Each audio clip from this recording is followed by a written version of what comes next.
Hello guys, এই যে দেখেন এটা হলো ফাটারি বাড়ি, শালম ডাক্তারের বাড়ি, দুর্গাপুর। দেখেন লাইনের অবস্থা, আমরা পানির মধ্যে কাজ করতেছি। এই যে দেখেন সাদের উপরে আছি, ফাটারি বাড়ি।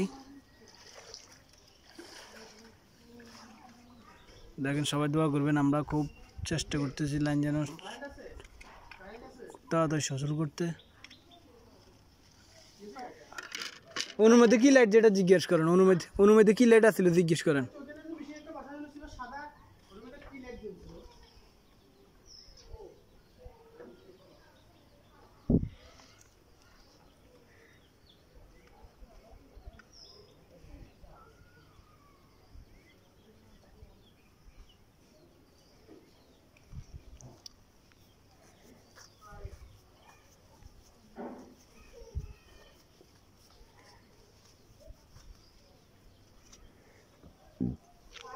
সবাই দোয়া করবেন ভাই।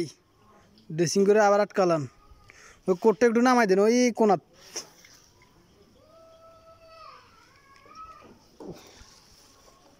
এই যে পানির অবস্থা কি এখন বলা কামাই দিছে, এই যে বেঙ্গুল আসছে, বেঙ্গুলে কামাই দিতেছে কি এখন। আলাদা থাকবেন, সুস্থ থাকবেন, আল্লাহ হাফেজ। ওনাকে বেঙ্গুলে কামাই দিছে।